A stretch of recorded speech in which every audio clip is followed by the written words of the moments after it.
Привіт, любі глядачі! Сьогодні особливий влог, тому що я була сьогодні на уроці йоги в Ахені, у місті Ахен. І там Анна, тобто Анна – це йога-тічер, там, у цій студії йоги. Анна там брала інтерв'ю про мій шлях йоги, шлях із path. І цим інтерв'ю я хочу з вами зараз поділитися. Тож, приємного перегляду!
Віка, я хотіла тебе запитати, як давно ти вже займаєшся йогою? Самий найперший раз я спробувала займатися йогою, коли мені було десь 13-14 років, і в мене, чесно кажучи, не вийшло.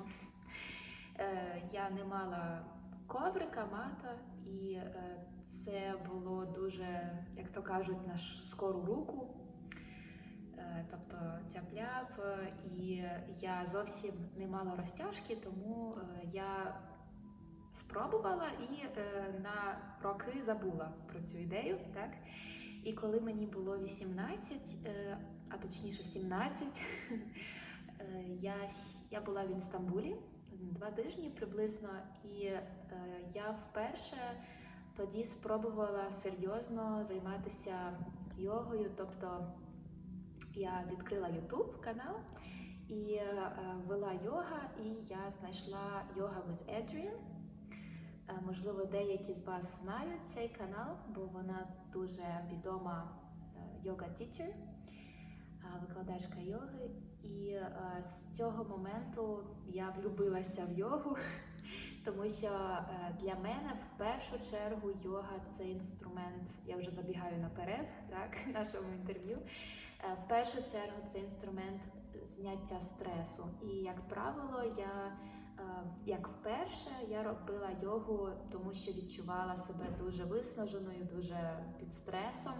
Я от хотіла тебе запитати, тобто ти вперше, коли намагалася відкрити для себе йогу, почати нею займатися, ти це зробила по причині позбутися стресу? Саме так, я тоді була в великому депресняку. Депресняк – це розмовна українська, звичайно, офіційно депресія. Я відчувала тоді якийсь сенс життя, і, ви знаєте, любі глядачі, як може бути депресія. І так, і я мала тоді болі в шиї, в плечах, тобто я відчувала себе фізично, емоційно дуже нестабільно. І я вирішила щось, не знаю, як це, але спрацювало. І потім ти прийшла вдруге до йоги. Чи це спрацювало вже в другий раз? Так, Перший раз не дуже. Так, перший раз я не ввімкнулася, і did not click, так, не відбувся клік. І для мене це було просто боляче, а в другий раз я спробувала. Проблема моя стресу була вирішена, тому що після сесії йоги, так, після цього відео я відчула себе набагато краще, набагато спокійніше і в своєму тілі теж набагато розслабленіше. І для мене це був, з того моменту я зрозуміла, це працює для мене, і це увійшло в арсенал, скажімо так, моїх інструментів для self-care, так, для турботи про себе. І з того моменту я займалася йогою. Так. Клас. Що я хотіла тебе ще запитати? Можливо, як часто я займалася йогою? Так, дійсно цікаво мені було дізнатися, як часто ти зараз займаєшся йогою, наскільки це інтегровано в твоє життя. І можеш також розповісти про минуле, як ти захотіла. Так, я почну хронологічно. Тож, тоді я займалася йогою, в принципі, коли відчувала потребу. Тобто не було ніякого режиму, графіку от вівторок о 3:00. Ні.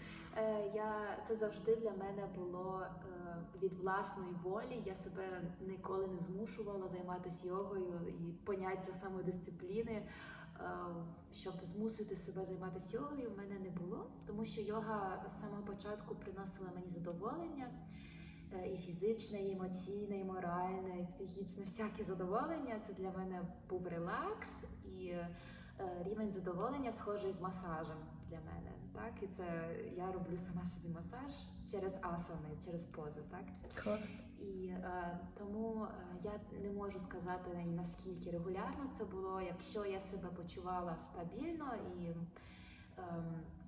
не мало ніяких зажимів, так, тобто м'язів, які напружені, так, і причиняють біль. Якщо не було цього, то я пару тижнів без йоги могла обходитись. Так. А якщо я відчувала великий стрес або потребу в цьому, так, власний імпульс, то це могло бути і кожен день. І був період, коли я займалася йогою і декілька разів на день. І зараз я займаюся йогою, як завжди, тобто коли відчуваю потребу.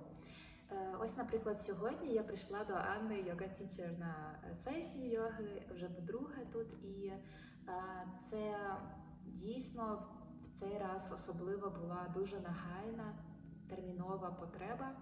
Я відчувала вже на цьому тижні великий стрес, велику напругу в шиї, м'язи шиї і плеч, вони боліли, так, і зранку вже, це починалося вже зранку, ця біль, і я зрозуміла, час йоги.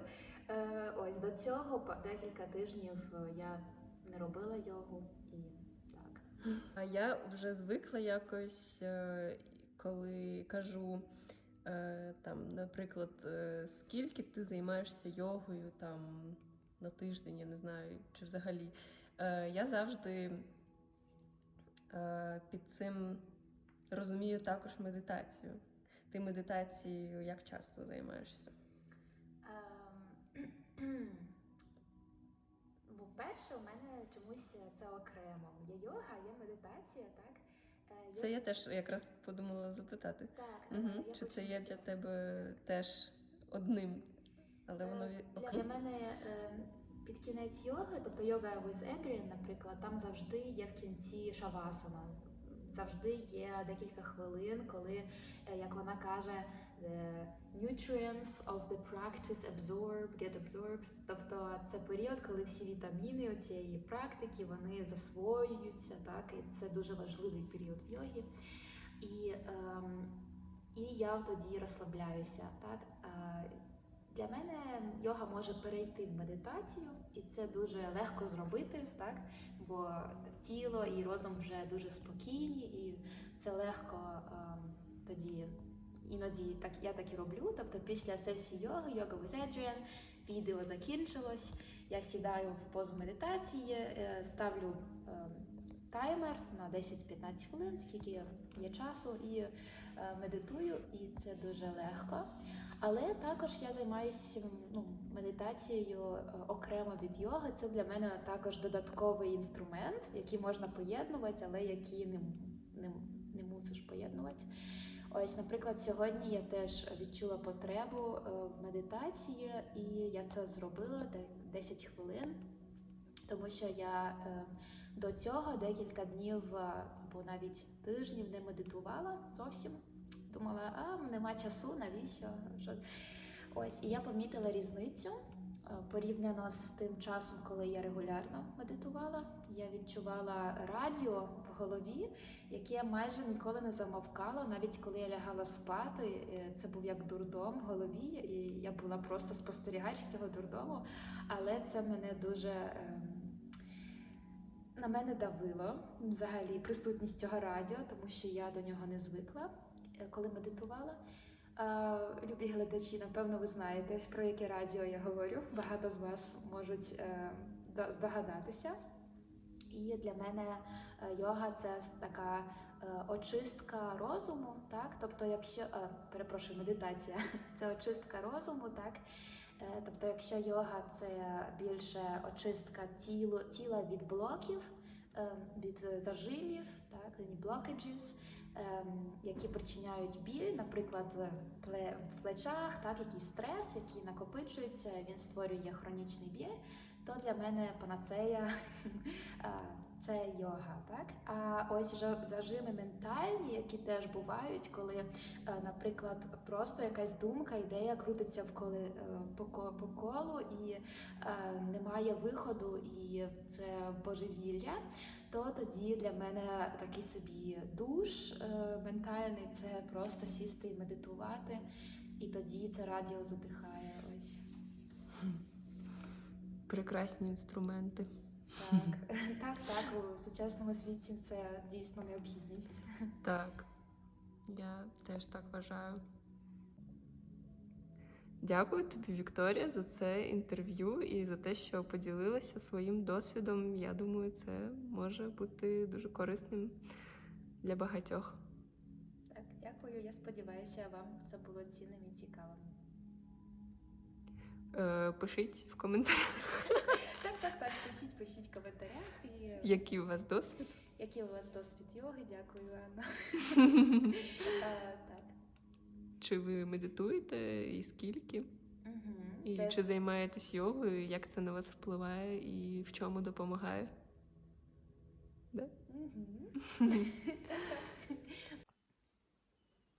Дякую усім за перегляд. Сподіваюся, вам сподобалось.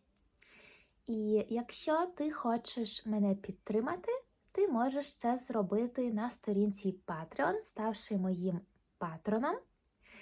І якщо тобі цікаво провести персональний урок зі мною онлайн, a personal lesson with me online, то ти можеш це зробити, забронювавши пробний урок на Italki.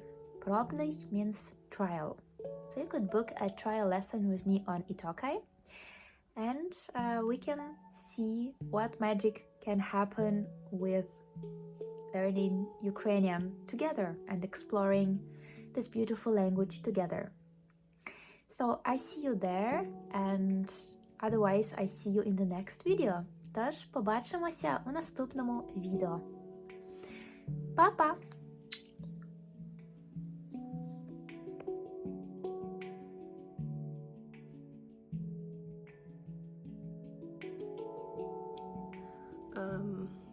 Як сидиш? Все добре? А, давай я ось так зніму. Якось ти мені потім скажеш, як тобі більше подобається. І повище. І що ти, типу, збоку. Хочеш посередині буде, так? Так, щоб на картині було.